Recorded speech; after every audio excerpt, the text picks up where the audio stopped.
The Almighty, Part 4 of 4 on Between Master and Disciples, given in English on October 1st and 2nd, 2006 in Spain.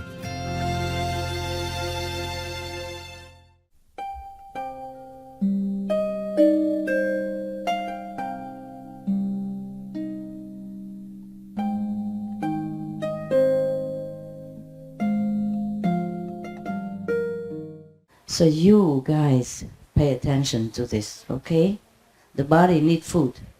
The soul, the spirit need meditation power to boost up, okay? To go up. Really, please, even if you are in a mundane environment, you still can keep your mind focused. You still can. If that's all you want, nothing can really distract you. Maybe a little bit, but not too long. You have to get to that level so that nothing distracts you anymore. And even if it does, just like dust from your clothes, you shake it and it's gone. And not like the mud that cling to your body and cake on your skin. That's a different thing. Not into the mud. You get onto the dry land and I wash you clean up from the mud. Doesn't cling to your body, doesn't cake your skin anymore.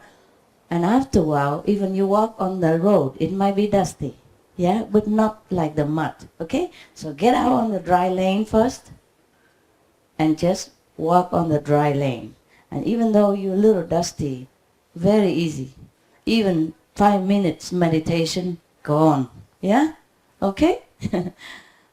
So please, if you have some like a very sharp kind of question and this kind of argumentative or provoking or kind of, challenging question, please ask yourself first. This question, does it really serve me? Do I really ask the correct question? Or I'm just blah, blah, blah, blah, to get attention? Or just to vent my social behavior on somebody or even on the master? Just because you live in just a social dirty environment, and you came here, you didn't clean yourself, you just throw dirt on people, or even on the master, just because you're so used to it. Or you are angry inside of something, and then you just blurt it out. It's useless for you, even if I answer it, and even if you understand it. These all are still in intellectual level. You know what I mean? It's not the real thing. No matter how eloquent I am in describing an apple to you, you might see the vivid picture in your eyes, in your mental eyes, but you still don't taste the apple. I might be very good at describing it, and you even feel mouth-watering. Wow, I wish I'd have an apple. And I understood what an apple looked like, and I understood what it tastes like, but I don't have an apple. Apple is what you need, not a glorious description of it. No matter how good the description. So even here, I'm coming here not to talk to you, really, not to even answer your question, and not to make you think that I really understand everything I really understood everything from the universe. I really had a great eloquence. It's not that. It's just my presence that is a gift to you. Anything I talk, it's just okay to make you focus on me. Oh, to make your mind a little relaxed, okay? Just my presence. That's the best, lecture I could give to you.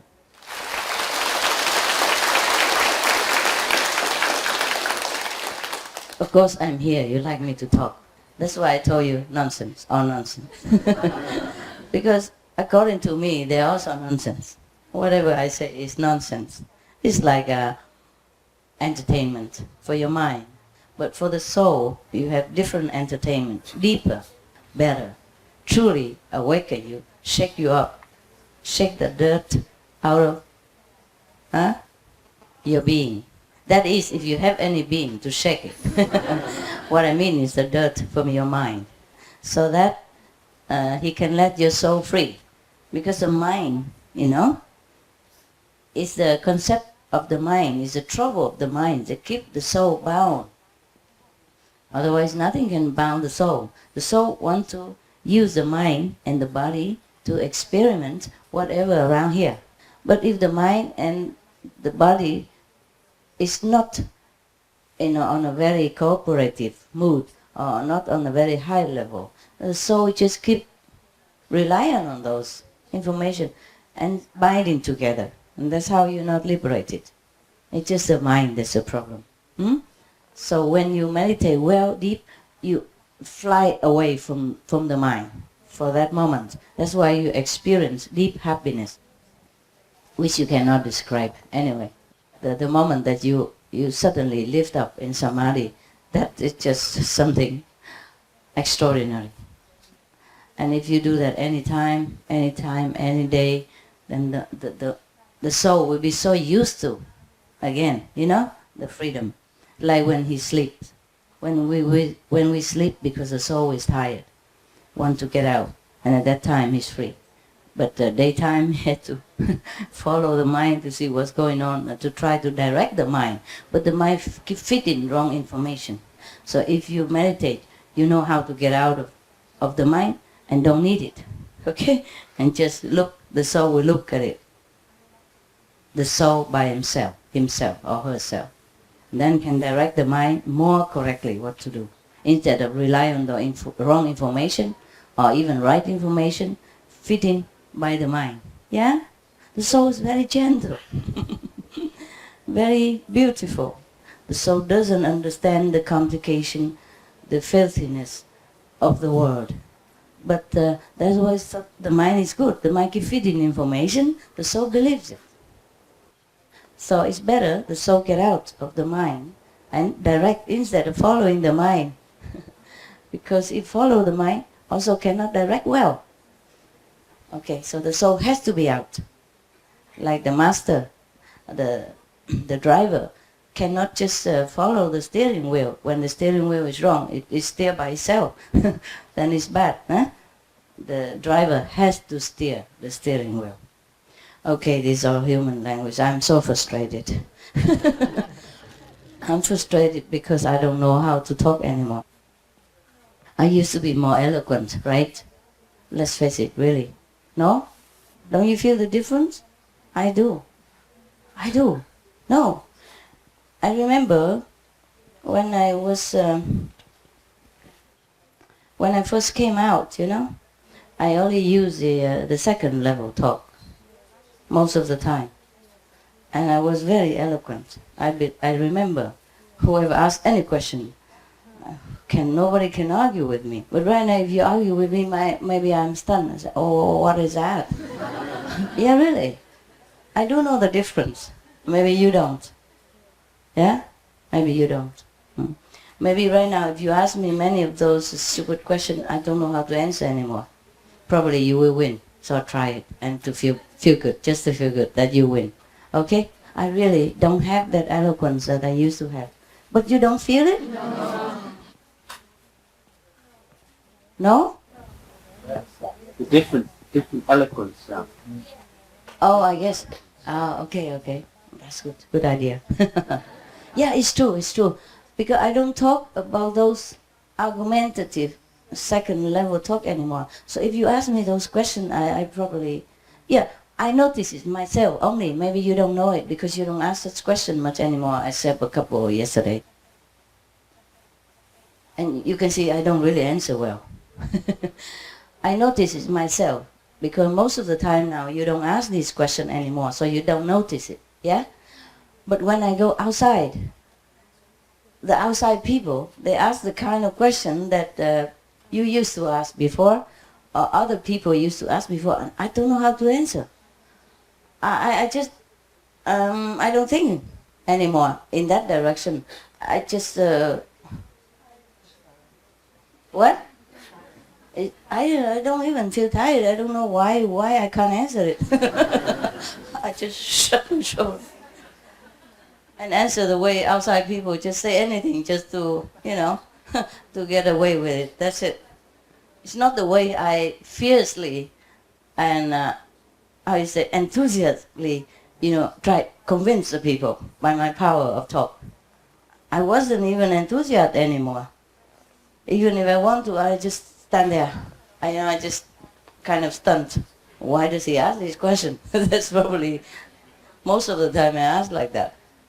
And I really don't know. Most of the time I couldn't answer anymore the way I answered before. I guess it's not necessary anymore. And I have to tell you also that when I was enlightened, it was just 100%. It's like the master level. So, and I had to confess with you, I only knew the 5th level then. Okay? And later I meditate more. And on the retreat and all that myself. Then I go higher very fast. Boop. Then I realize, that's not it. It wasn't it. It was not that. I tell you a joke. There's a young soldier, yeah, went into the army for fighting. And every day, the commander-in-chief, the commander, the colonel, keep notice that this guy keep going around everywhere, picking up any piece of paper on the ground, and look at it and throw it away. Say, it's not it. So he keep going day in, day out, day and night. If he see any piece of paper, he pick it up and read it and throw it away. That's not it. Keep doing that all the time, picking paper, read it and throw it away. Say, that's not it. So the commander-in-chief, the colonel or general, thought that he is something wrong. He sent him to a psychiatrist, and the psychiatrist also think there's something wrong with him. So wrote a discharge paper for him to go home. Yeah, no more shoulder duty. And he picked that up, he read it, and said, this is it.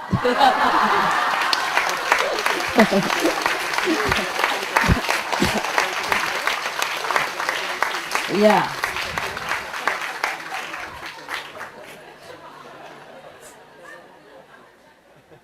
I was so happy when I discovered during my retreat what is it all about. Me. I was so happy. I had nobody to talk to. But I was also angry. I said, why now? Why not before? Make me suffer all this time.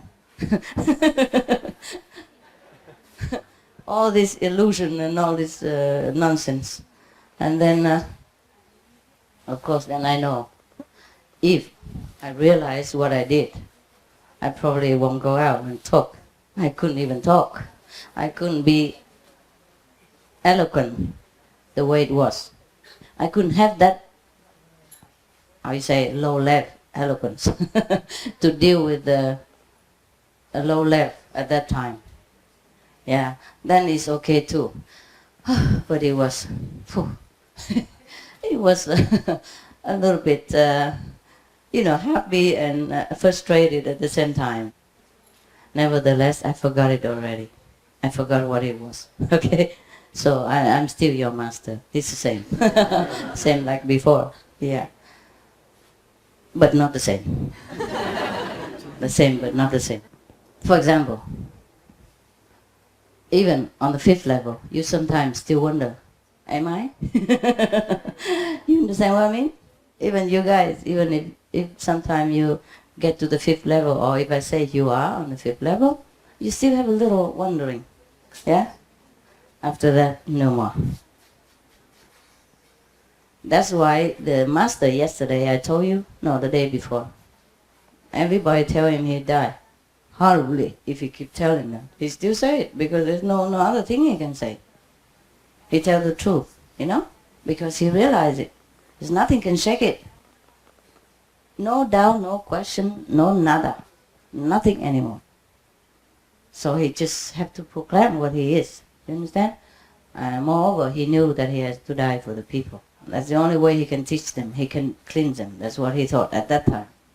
Well, if a society can kill somebody who's so innocent, who does nothing wrong, in such a horrible way, then can you imagine how else the master can teach them? Like the time of Jesus, how else can he teach and cleanse them? They're not civilized enough even to listen to anything. Even if that master, the one who they vivisect, die, even if he say, I am the truth, even if he tell the lie, and you just don't listen to him and just think he's a crazy man, that's enough. Why you have to kill him like that? Now you understand what kind of society that he lived in. Yeah? And that's the only way he can liberate some of the people, his disciples and outside alike. The story ended like this.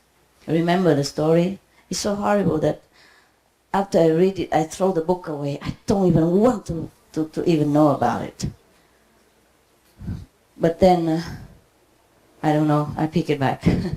I thought maybe you could learn something from it, even though it's so horrific. I did not even want to let you know. But I thought maybe I could teach you something out of this. Yeah? We should gain a little bit of diamond out of the whole big dirty filth. Yeah? So the story ended like this. One of his non-disciple, but maybe acquaintance or associate, wanted so much to know what happened.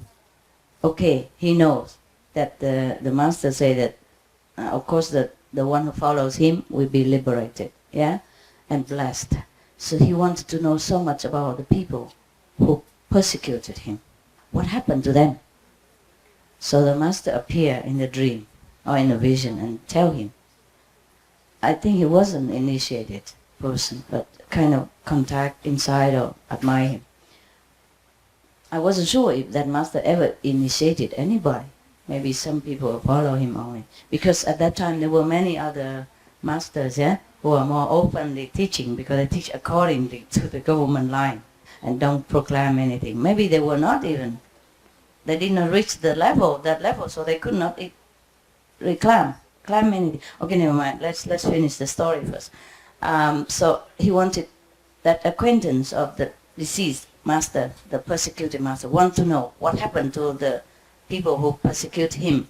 So he appeared to him and say that both are blessed by God. The one who support him and want to rescue him or follow him, they did it because of God. They believe in God. Yeah, for God's sake. And the one who persecuted him also for God's sake, because they think he did against God. So both did it for God's sake. So God blessed them both. Perhaps the master knew already the outcome, so he blessed them already beforehand. Anyway, so at that time, many masters was teaching the same thing with him, of course, but they want him not to say that he's the truth. Yeah, that means I'm God. Yeah? Want him not to say that because he will get killed. Nevertheless, he said that all the time. If anybody asks him who he is, he said, I'm the truth. Proclaim it in the marketplace. And he knew he had to die. And even at the time of death, he proclaimed the same. At that time, many masters teach the same method that he did. But so a lot of people already follow him. And this master has also been studying before when he was younger. Now, of course, been studying with these masters. Yeah, but he separated himself out of all. Not because he said the other master are no good, not that, but he became different. Not the way other masters do.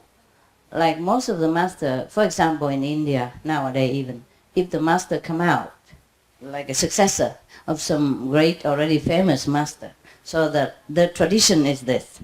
You come out, you preach the teaching, and you always praise the master. You know what I mean? My master was this. My master will do this for you. My master will do that for you, do this for you. My master, the great. Never proclaim himself. That's they call humility. And this is rightly so. And the master of this type should have humility, should always praise God, praise the master before him, and accredit all the blessing and power to his master. That is correct. But this man, he doesn't. You see, the one who has been persecuted so gruesomely like that, he did not. He proclaimed, I am the truth. And he teach many crazy things. According to the book, he say, he teach crazy, he became crazy. He doesn't do it the way any other master or the contemporary master did. So they predicted that he would die on the gallows, Normally they just chop his head, but in this case they make it so horrible. Because he was the truth. He is the truth. He cannot say anything else.